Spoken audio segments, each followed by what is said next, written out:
Muy bien, pues nada, primero que nada, entonces dar la bienvenida a todos los que os habéis apuntado para participar en este curso.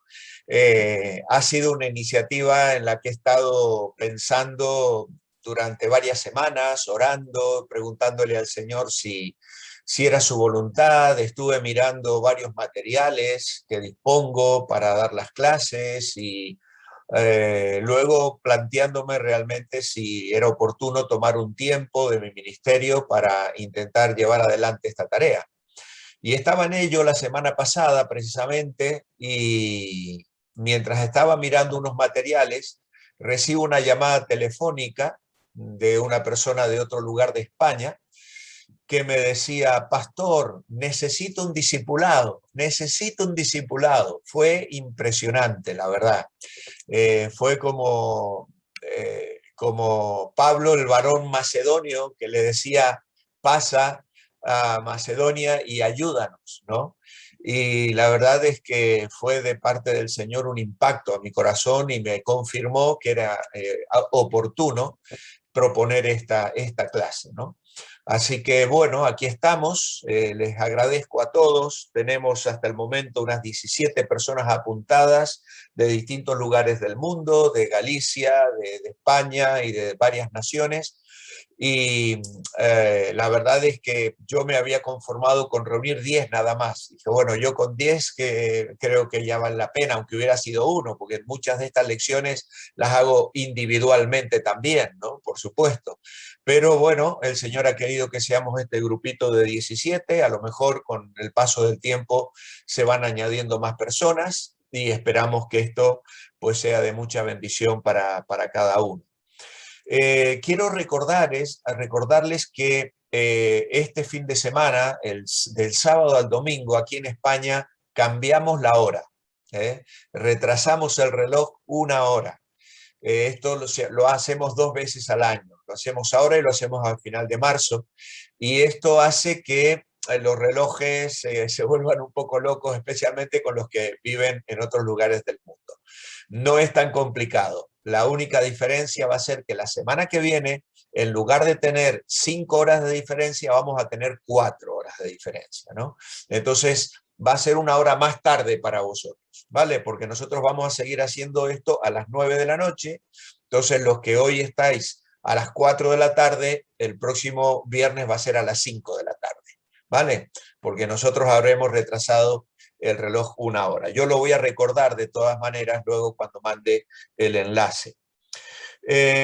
Una cosa que quería deciros también es que vamos a tener una dinámica de escuchar la clase. Vamos a completar la clase. Es interesante que todos tengáis el material allí para ir completando y vamos a cubrir todo el tema. Yo, si tenéis alguna pregunta, alguna duda, voy a dar una oportunidad al final de la clase para responder 2, 3, 4 preguntas que puedan haber. Eh, y luego también la posibilidad de que me hagáis preguntas personales. Podéis escribir al correo electrónico de la iglesia o podéis mandar al WhatsApp también y entonces podemos responder las preguntas con más detenimiento, ¿vale? Una cosa que también os quiero recomendar es que tengáis la Biblia junto al manual y que la marquéis con banderitas para tener los pasajes ubicados. Yo no sé, algunos de vosotros lleváis muchos años de creyente y probablemente busquéis en la Biblia los pasajes con mucha facilidad. Otros que lleváis menos tiempo, os cuesta encontrar en la Biblia. Yo le estoy haciendo este discipulado a un hermano de la iglesia que se llama Rubén y ya vamos por el volumen número 2, pero él toma mucho tiempo en buscar cada pasaje y lo quiere leer él quiere leer cada pasaje. Entonces, lo que él hace también es marcar con banderitas en la Biblia, entonces puede buscar más rápido los pasajes en los cuales nos vamos a estar centrando. Eh, Así que bien, pues con todo esto en mente entonces, vamos a pasar ahora voy a poner la vista del hablante aquí y voy a compartir la pantalla para que vayan apareciendo las partes del manual y podáis ir cubriendo la clase a medida que vamos avanzando en ella. Entonces vamos a ver aquí, creciendo en la gracia, compartir sonido, y ahí está.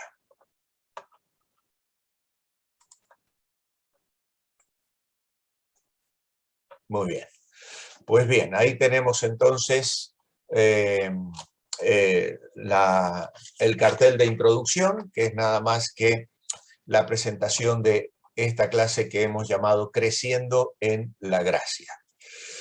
El manual, como veis, Nueva Vida en Cristo, volumen 1, no es un manual que hayamos editado nosotros. Esto surge de un ministerio que se llama Obrero Fiel, y que ofrecen este manual gratuitamente a quienes lo quieran usar. Nosotros llevamos años utilizando este manual y nos parece realmente muy, muy correcto, muy doctrinal, muy bíblico todo lo que tiene, aunque en alguna cosa podamos luego tener alguna diferencia, la aclararemos y entendemos que este puede ser de mucha bendición y nos ayuda con una tarea ya hecha de la cual nos beneficiamos.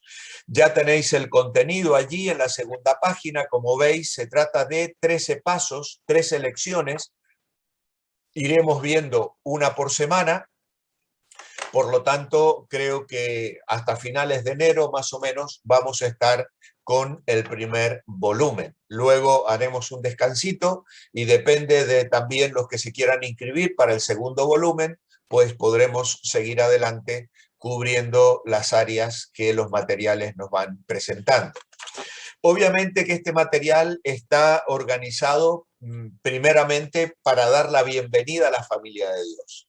Una de las cosas más bonitas que me toca a mí en mi vida cristiana y como pastor, cuando comparto el evangelio, cuando predico desde el púlpito o cuando hablo con personas en forma individual, darles la bienvenida a la familia de Dios cuando aceptan a Cristo como su Salvador personal. Es ser miembro de la familia de Dios, es la mayor de las bendiciones, experimentar el nuevo nacimiento, y estas van a ser las cosas que de forma especial nos van a ocupar hoy en nuestra primera clase, nuestro primer paso. La experiencia expresada en el dibujo del manual, una persona que camina inclinada, con la cabeza agacha, mirando al suelo, pero que luego comienza a erguirse y finalmente levanta los brazos con alegría por la experiencia de la nueva vida, el perdón de los pecados y por el gozo también de saber que Dios comienza a transformar su vida. Y obviamente esto es un proceso que lleva tiempo.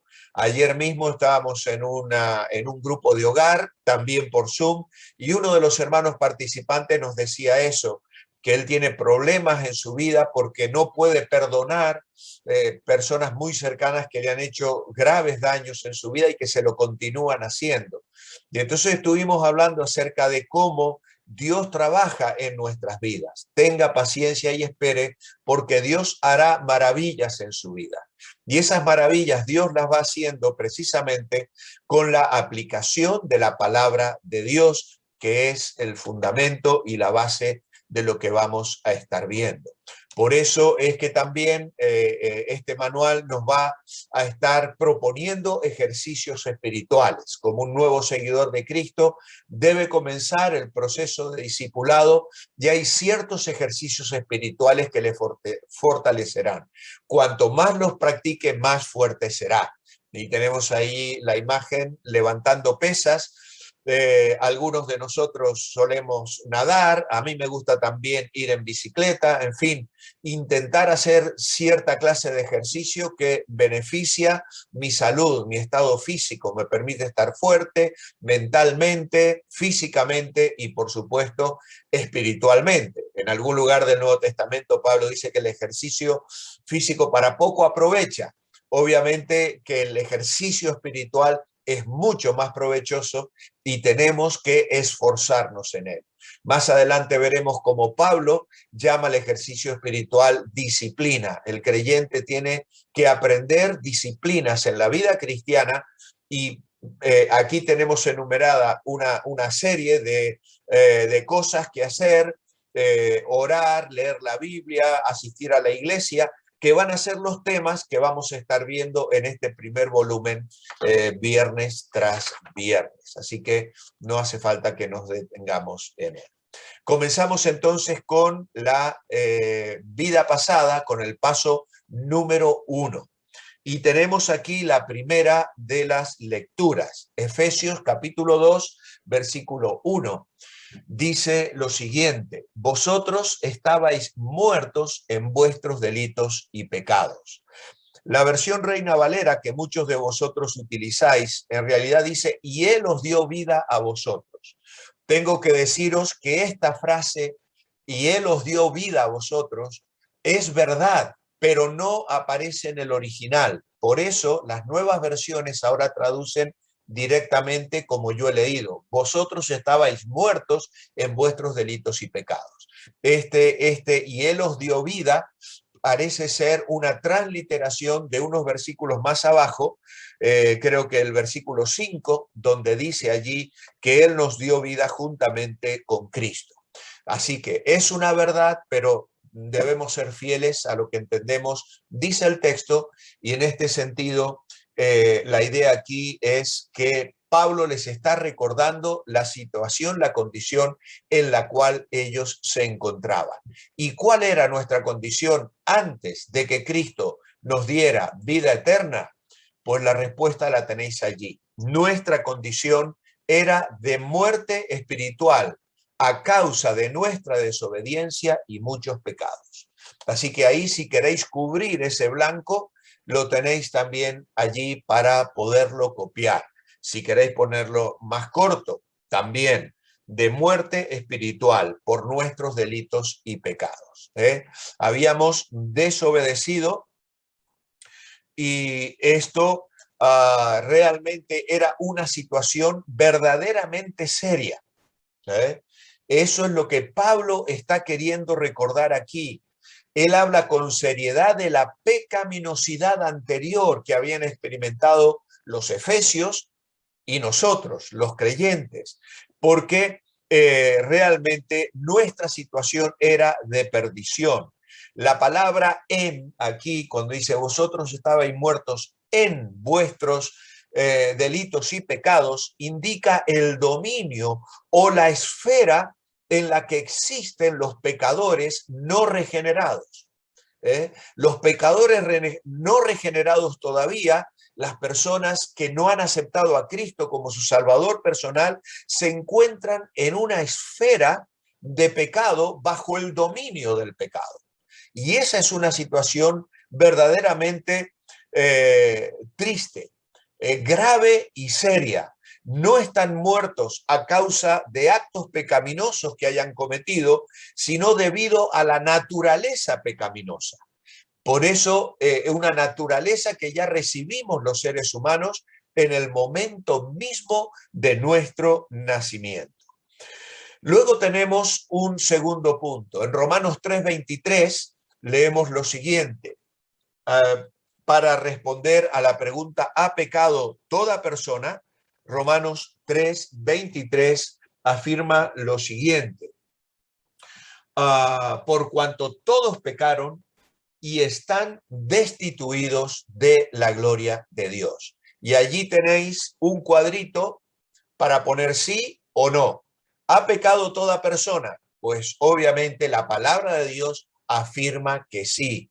Más tarde veremos que en otros lugares la Biblia dice que si alguno dice que no tiene pecado, le hace a Dios mentiroso. Y si pudiésemos leer el contexto de este pasaje, veríamos cómo Pablo ha llegado a la conclusión de que no hay justo ni aun uno.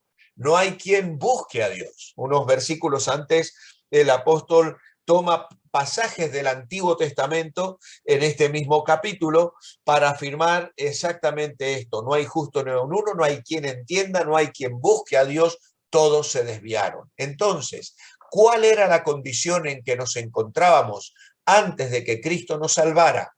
Pues la respuesta es esta: estábamos privados de la gloria de Dios, destituidos, dice la versión Reina Valera, privados de la gloria de Dios. Obviamente era una situación verdaderamente triste. Pablo argumenta aquí que todas las personas pecan y eso les pone en una situación catastrófica. Hoy vivimos días donde se subestima el pecado. Se entiende como si dijéramos, bueno, todos cometemos pecados, por lo tanto todos somos pecadores. Pablo va más allá aquí. Él está afirmando aquí que todos pertenecemos a una raza caída en pecado y como consecuencia estamos privados de la gloria de Dios.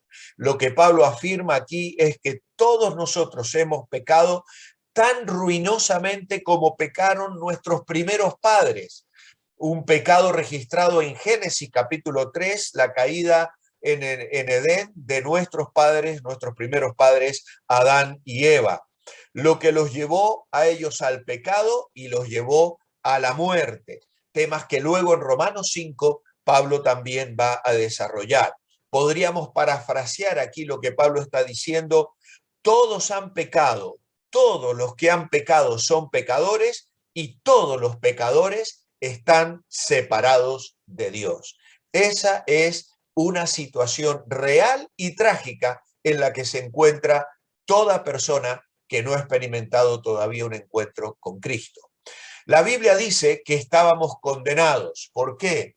Tenemos que ir a Juan capítulo 3 y el versículo 18.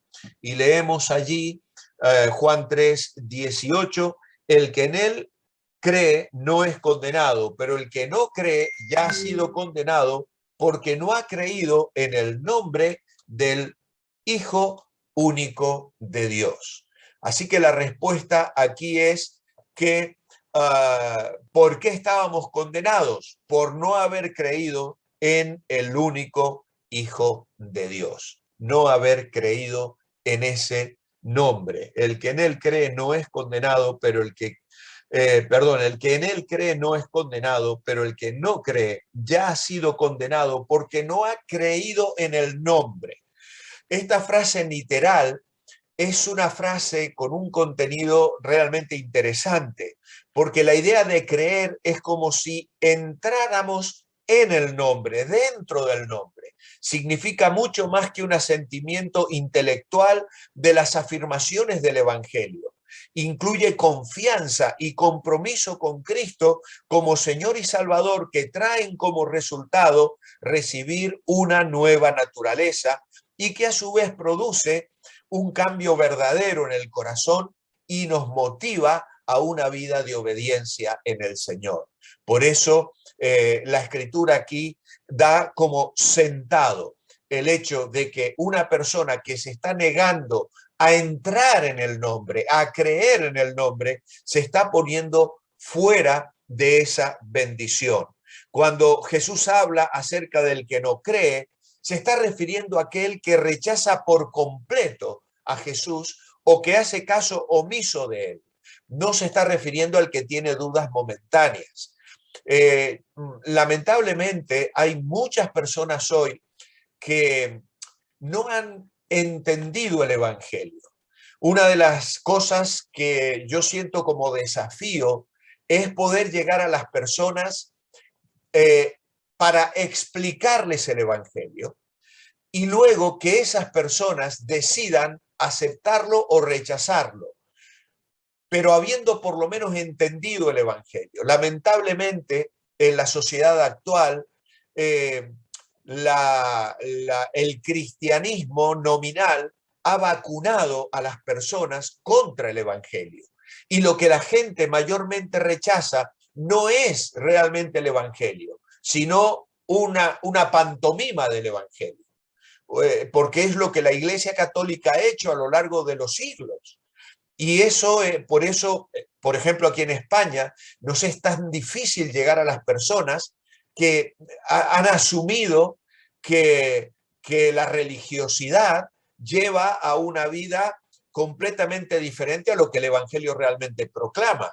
Todos los escándalos que la Iglesia ha tenido a lo largo de los siglos, tanto materialmente como moralmente, han hecho que la gente pierda interés y no muestre deseos ni inquietudes espirituales. Y esto es verdaderamente una tragedia para las ciudades, para las naciones incluso, que están mayoritariamente rechazando el Evangelio de Jesucristo. Y nosotros lo que tenemos que esforzarnos es comunicar a la gente el Evangelio. Incluso cuando la gente nos rechaza a nosotros, no nos rechaza a nosotros, están rechazando esa pantomima, están rechazando esa religiosidad, y lo que tenemos que hacer es intentar explicar a las personas y procurar que entiendan el Evangelio. Y luego ellos aceptarán o rechazarán.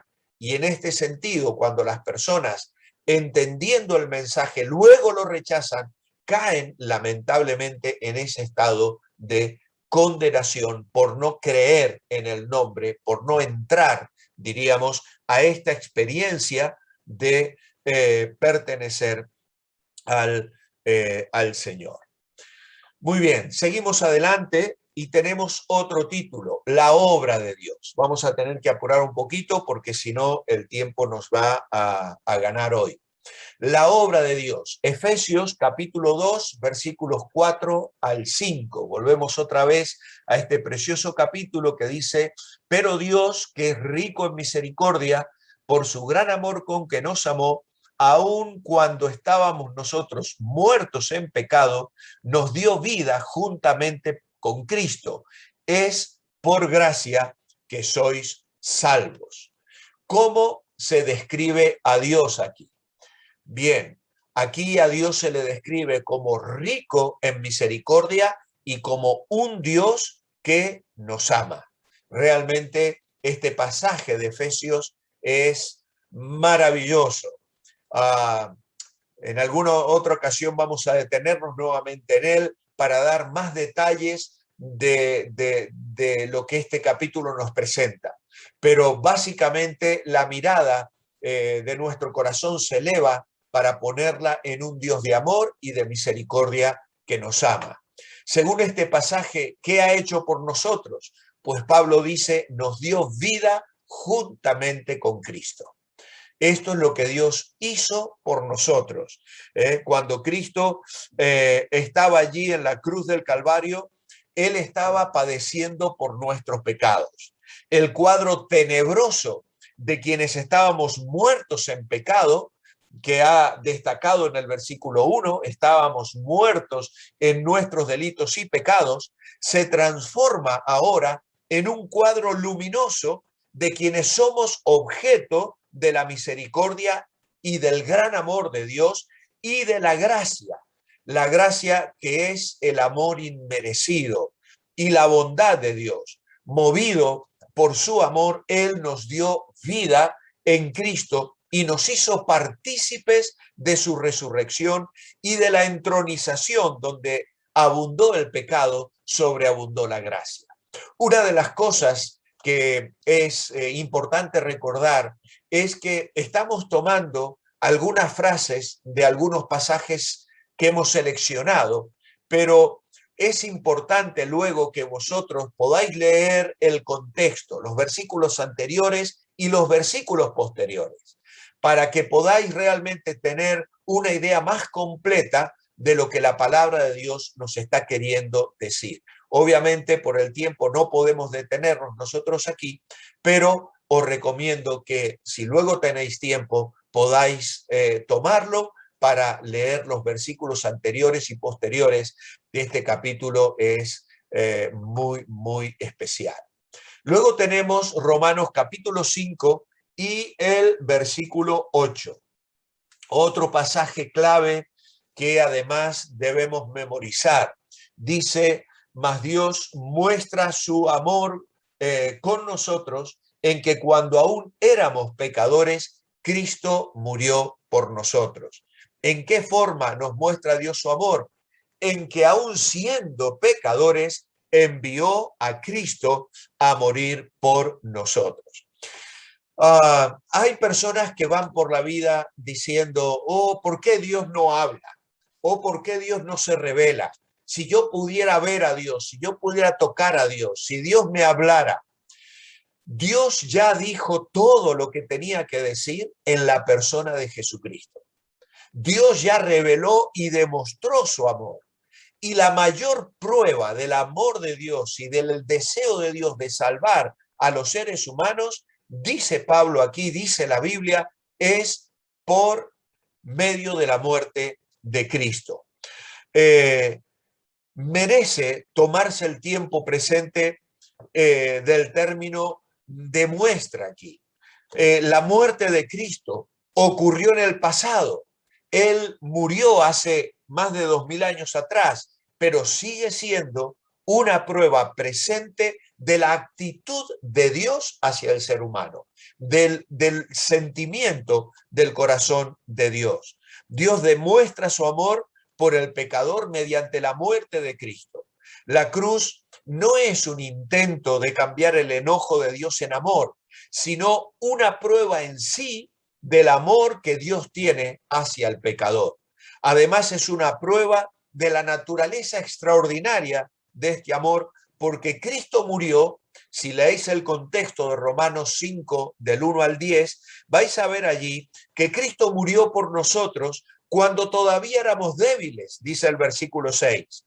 También dice impíos en el versículo 6, y luego pecadores en el versículo 8, y luego en el versículo 10 va a decir que éramos enemigos de Dios. Puede haber una progresión aquí en el sentido cada vez más desfavorable de los términos, desde débiles hasta enemigos. Y Pablo así subraya el hecho de que el amor de Dios es por los que no se lo merecen. Dios no nos ama por lo que nosotros somos, sino por lo que Él es. Dios es amor y ha expresado su amor enviando a su Hijo a morir por nosotros. El punto 7 dice nuevamente, lea Efesios 2, 8 al 9. Dice, porque por gracia sois salvos por medio de la fe, y esto no procede de vosotros, sino que es don de Dios. No es resultado de las obras para que nadie se gloríe o se vanagloríe. Dios decidió que la salvación no es por obras, no es resultado de las obras. ¿En cuáles obras confía la gente creyendo que con ellas serán salvos? Bueno, creo que todos ya tenemos una respuesta para esto, porque la gente confía en sus propias buenas obras. Lamentablemente también es generalmente lo que las personas piensan. Cuando tú le preguntas a una persona, si murieras esta noche y tuvieras que presentarte delante de Dios, y Dios te dice, ¿por qué debo dejarte entrar al cielo? ¿Cuál sería tu respuesta? Pues las personas generalmente me contestan a esta pregunta, bueno, yo no he sido tan mala persona, yo he tratado de vivir una vida buena, no he hecho gran daño a nadie, etcétera, etcétera, ¿no? Y entonces yo les hago reflexionar, es decir, que tú estarías presentando tu currículum, el hecho de que no has sido tan malo como otras personas y que en definitiva te has esforzado por hacer el bien y por ser buena persona. ¿En quién estás confiando entonces? Y entonces les hago pensar que su confianza está puesta en sí mismo, ¿no? Y esta es la clave. Cuando aceptamos a Cristo como nuestro Salvador, lo que estamos haciendo es transferir nuestra confianza de la fe que teníamos en nosotros mismos y en nuestras propias obras para colocarla plenamente en la obra que Cristo realizó a nuestro favor en la cruz del Calvario. Hay que transferir la confianza de las buenas obras a la obra de Cristo. Por eso el próximo punto es, somos salvos por gracia por medio de la fe. Y esto Pablo lo afirma allí en el versículo 8, porque por gracia sois salvos, por medio de la fe. Y esto no procede de vosotros, sino que es don de Dios. Realmente la fe ni siquiera la producimos nosotros. El Espíritu Santo alumbra nuestra mente y corazón y genera en nosotros esa disposición a responder en fe. Gracia, que es la palabra que habéis colocado en el blanco, allí somos salvos por gracia, significa regalo no merecido, lo cual quiere decir que Dios nos dio gratuitamente la salvación, aunque no la merecíamos. Cuando alguien nos da un regalo, nosotros, ¿cómo respondemos al regalo? Decimos, qué lindo es, ¿cuánto te debo? No, yo creo que ninguno de nosotros reaccionáramos así. La respuesta apropiada, ¿qué es? Gracias. Ahora bien, con mucha frecuencia los cristianos, aún después de que se nos ha regalado la salvación, nos sentimos obligados a hacer algo para llegar hasta Dios. Debido a que nuestra salvación, incluso nuestra fe, son regalos, debemos responder con gratitud, alabanza y regocijo. Esa es la clave. Ese es el desafío. Somos salvos por medio de, por gracia, por medio de la fe, y esto es un resultado de la obra que Dios realiza en nuestro corazón, alumbrándonos por el Espíritu Santo. Ya veremos más adelante cómo también el apóstol Pablo afirma que la fe se nutre de la palabra de Dios. La fe viene por el oír y el oír de la palabra de Dios. Por eso también cuando compartimos el Evangelio, intentamos que esté nutrido con versículos de la Biblia, porque es la palabra de Dios la que es viva y eficaz, la que produce la transformación interior, la que cambia la vida de las personas, no nuestras ideas personales. Y finalmente, tenemos aquí en quién debemos tener fe para ser hijos de Dios. Y esta es una cita de Gálatas, capítulo 3 y versículo 26, donde dice la palabra de Dios, porque todos sois hijos de Dios por medio de la fe en Cristo Jesús. ¿En quién debemos tener fe para ser hijos de Dios? En la persona de Jesucristo, el Hijo de Dios. Esa es la respuesta que tenéis que colocar allí. En la persona de Jesucristo, el Hijo de Dios. Llegamos así entonces al punto número 10. Diga en sus propias palabras qué es tener fe en Cristo. Bueno, aquí tenéis que cubrirlo vosotros, mirando el manual, mirando la Biblia. Por eso he escogido este dibujo que está saliendo en la pantalla de una persona hojeando la escritura, pero también os sugiero esta respuesta. ¿Qué es tener fe en Cristo? Es confiar en lo que Dios dice en la Biblia acerca de Cristo. ¿Vale?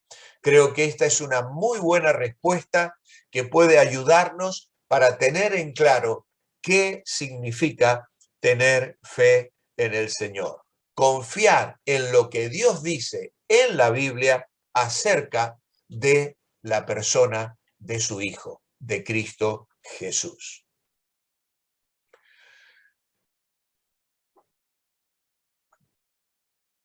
La nueva vida. ¿Con qué propósito vino Cristo?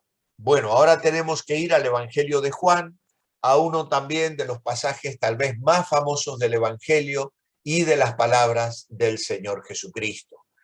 Él dice allí en Juan 10:10, yo soy el buen pastor, el ladrón no viene sino para hurtar, matar y destruir. Yo he venido para que tengan vida y la tengan en abundancia. Cristo vino a darnos vida abundante, una vida llena, una vida satisfactoria. En contraste con el ladrón, que viene para arrebatar la vida, Jesús da la vida.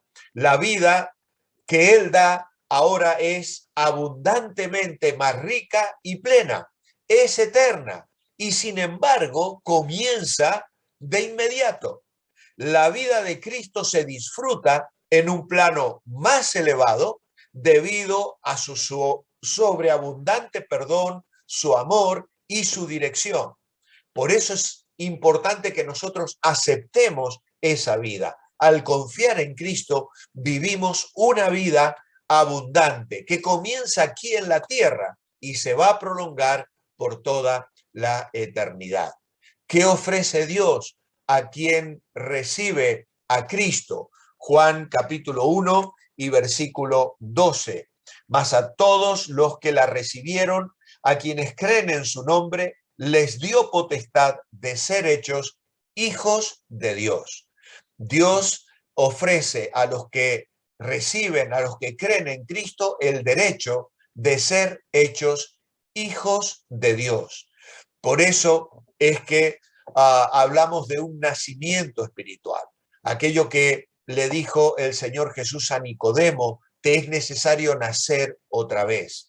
Se produce un nacimiento espiritual.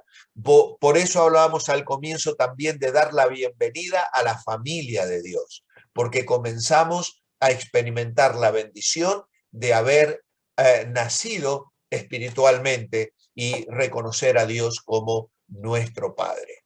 Según Juan 5:24, ¿qué sucede con la persona que recibe a Cristo? Pues aquí en Juan capítulo 5 y versículo 24, el Señor dijo, os aseguro que quien oye mi palabra y cree al que me envió, tiene vida eterna y no será condenado, sino que ha pasado de muerte a vida. Así que la persona que recibe vida eterna no va a ser condenada, sino que pasa de muerte a vida. Recordemos lo que Pablo decía a los efesios. Vosotros estabais muertos en delitos y pecados. La condición espiritual en la que una persona se encuentra antes de encontrarse con Cristo es de muerte espiritual. Nacemos espiritualmente muertos por causa del pecado, sin vida espiritual.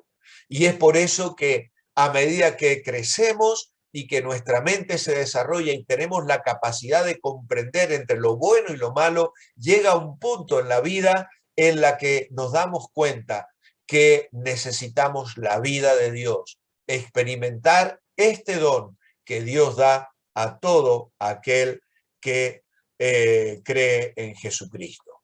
Según Efesios 2:10, ¿para qué somos creados en Cristo?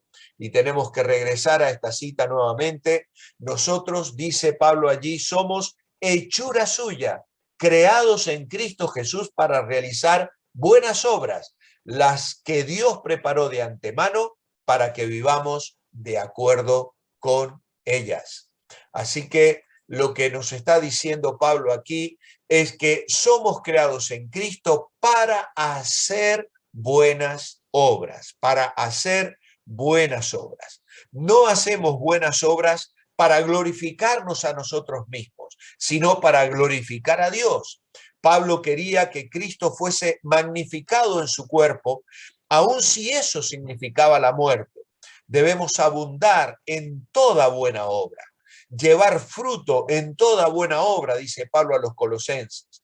Un resultado del conocimiento de la Biblia es que el creyente está enteramente preparado para buena obra.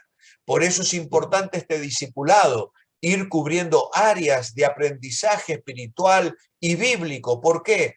Porque ese conocimiento va a ir formando nuestro carácter y dándonos herramientas y recursos para luego poder ser instrumentos útiles en las manos del Señor, donde Él nos ha colocado, en la iglesia en la que participamos, en la familia en la que vivimos, en el sitio donde trabajamos, en el ambiente en el que nos movemos. En otro lugar, Pablo va a decir, y todo lo que hagáis, hacedlo de corazón como para el Señor y no para los hombres. Así que los creyentes somos llamados a ser celosos de buenas obras. Nuestras buenas obras son en realidad sacrificios espirituales que ofrecemos al Señor. Y no las hacemos para ser salvos, sino porque hemos sido salvos. Y lo tenemos allí en negrita. Note que no somos salvos por obras, pero sí somos salvos para buenas obras. Segunda Corintios, capítulo 5 y versículo 17, es la siguiente cita que tenemos que leer. De modo que el que está en Cristo es una nueva criatura. Las cosas viejas pasaron y ahora todo es hecho nuevo. Estar en Cristo significa haberlo aceptado como Salvador. Entonces, si alguno está en Cristo, ¿en qué se convierte? Todo el que tiene a Cristo se ha convertido en una nueva persona. Hemos hablado de un nacimiento espiritual. La persona que acepta a Cristo es una nueva persona en Cristo. La segunda parte del versículo 17 habla de cambios en la vida. Sería interesante que pudiese abrir el micrófono y dejaros aportar en este momento algunos de los ejemplos de lo que vivíais antes de conocer al Señor. Pero muchas cosas, yo he puesto algunas, ambiciones desmedidas, a veces el engaño, a veces la infidelidad, la mentira, el egoísmo, el orgullo, la amargura, conflictos interpersonales, cuántas cosas. Nosotros como pastores vemos a la gente venir a Cristo con la vida rota, las vidas deshechas, precisamente porque Satanás destruye las vidas y lo hace rompiendo relaciones, lo hace sembrando heridas que a veces son tan difíciles de sanar. Pero gracias a Dios por el Evangelio, gracias a Dios porque Dios resucita y Dios da vida nueva y Dios restaura, y aquellas cosas que el enemigo de nuestras almas ha intentado destruir, Dios las reconstruye con su gracia y su poder. Por eso hablamos también de relaciones conflictivas, de falta de perdón, como ejemplos de lo viejo. Aunque no dejamos de tener ambiciones como cristianos, aunque a veces somos tentados a engañar, aunque a veces tenemos que practicar el perdón, o incluso a veces tenemos problemas en la vida cristiana y tenemos que solucionar relaciones conflictivas. No estamos libres de esas cosas, pero obviamente que hay una gran diferencia cuando se viven estas cosas sin tener a Cristo, cuando se enfrentan estas cosas tomados de la mano del Señor. ¿Qué es lo nuevo? Pues amor a Dios, reconciliación, servir a otras personas y pensamientos santos. Podríamos enumerar tantas cosas más. ¿Cuántas cosas? Servir a otras personas, tener misericordia, ayudar, hacer buenas obras, como hemos estado hablando, compartir el Evangelio y además crecer en una vida personal de santidad. Así que, queridos hermanos, estamos ya llegando al final. Queda allí un resumen. Dice, resumen con sus propias palabras, resuma el contenido del estudiado. Y entonces aquí es donde vosotros vais a tener que trabajar en estos próximos días. Yo voy a sugerir que de una manera muy breve escribáis allí cómo era tu vida sin Cristo, qué entiendes que hizo Cristo por ti y cómo se debe mostrar en tu andar diario la nueva vida que Cristo te dio. Si con muy poquitas palabras rellenas esta parte de abajo de la página del manual, le haces una foto y luego me la envías. Yo no la voy a compartir con nadie, es personal, pero es un trabajo que os quiero recomendar realizar. Luego tenéis aquí al comienzo de la lección, en la página 6 arriba, bajo el título Paso 1, un cuadrito con falsos y verdaderos. Y entonces aunque esto está puesto al principio, lo he dejado para el final porque entiendo que es mejor responderlo una vez veamos todo el material de cada clase. Para ser salvo, solo necesito creer que Dios existe, pues obviamente esto es falso. No solo necesito saber que Dios existe. Lamentablemente hay muchas personas que dicen, yo creo que Dios existe, pero es que no solo tenemos que creer en un creador, sino que tenemos que aceptar la obra que su Hijo vino a realizar y tenemos que poner en Él nuestra confianza. Por lo tanto, esta frase es falsa sencillamente por esa cláusula que está colocada en el medio. Solo necesito creer que Dios existe. No, yo tenía un compañero de trabajo que muchas veces me decía eso, pero yo creo en Dios y yo creo en Jesús.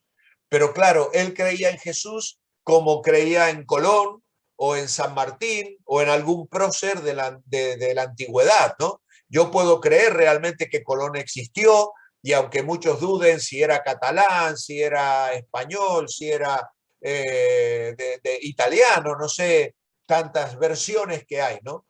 Pero ninguno de nosotros cree que Colón pueda hacer algo por nosotros ahora, ¿no? Pues hay personas que creen en Cristo como creen en Colón. No, creer en Cristo es creer que Él murió, resucitó, está a la diestra del Padre y hoy vive para ser mi Salvador. La segunda cláusula aquí es: el pecado causa una separación entre Dios y el hombre. Obviamente que sí. El pecado causa una separación entre Dios y el hombre. El pecado es una cosa seria, tremendamente seria, porque no solo tiene consecuencias para la vida presente, sino que tiene consecuencias para la eternidad. Si morimos en nuestro pecado, vamos a enfrentar una eterna condenación. Dice la Biblia en Hebreos 9:27 que está establecido para los hombres que mueran una vez y después de esto el juicio. Y hay de quienes se enfrenten a ese juicio sin estar amparados en la obra que Cristo realizó a su favor, habiendo aceptado a Cristo y recibido el perdón de sus pecados. ¿Soy salvo por asistir a la iglesia y hacer cosas buenas? Falso también. Obviamente que asistir a la iglesia y hacer cosas buenas no obra la salvación, no es motivo de salvación para absolutamente nadie. Cuando leíamos recién en Efesios 2:10, porque somos hechura suya, creados en Cristo Jesús para buenas obras, lo que Pablo está diciendo allí es que somos llamados a hacer buenas obras como fruto de la salvación. La palabra hechura en el griego es la palabra poiema, que se translitera al castellano poema, poema. Y a mí me encanta pensar en esa idea, pensar en Dios escribiendo el poema de mi vida, el poema de tu vida. Yo me imagino a Dios entrando en una gran biblioteca en una tarde soleada de otoño y sacar de su biblioteca un libro que lleva como título Abraham, por ejemplo. Y abre ese libro y comienza a leer los párrafos de la vida de Abraham o de la vida de David. Y uno ve unas estrofas que riman, preciosas, de la juventud de David, cuando pastoreaba las ovejas de su padre, cuando mata al gigante Goliat, cuando se levanta como un rey que une al pueblo de Israel y lo gobierna bajo el temor del Señor.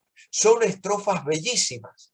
Sin embargo, hay un momento en la vida de David donde él cae en pecado, donde él toma a la mujer de su prójimo y comete adulterio. Y esas estrofas son estrofas tristes, son estrofas que no riman. ¿Por qué razón? Porque las primeras estrofas, las que riman, las escribió Dios. David permitió que fuese Dios el que escribiese su poema. Pero cuando él tomó el boli o la pluma en sus manos y comenzó a escribir según le parecía a él, las estrofas pues se estropearon. Queridos hermanos, Dios está escribiendo nuestras vidas. Dios está escribiendo el poema de tu vida y de la mía. Y hoy lo que debemos hacer es entregarle la pluma a Dios para que Él escriba. Y cuando Él escriba, vamos a hacer buenas obras, vamos a ser instrumentos en las manos del Señor y los versos de nuestras vidas se constituirán en un poema en el que el Señor se habrá de deleitar. Porque no hay nada que le agrade tanto al Señor como ver un creyente que vive en su voluntad. Hemos llegado al final, voy a dejar de compartir la pantalla y vamos a parar también ya la grabación para dar lugar, aunque ya la hora ha pasado, porque son las 10 aquí, si alguno quiere hacer alguna pregunta. Yo voy a dar también la orden aquí para solicitar que reactivéis el audio y dejo ya de grabar.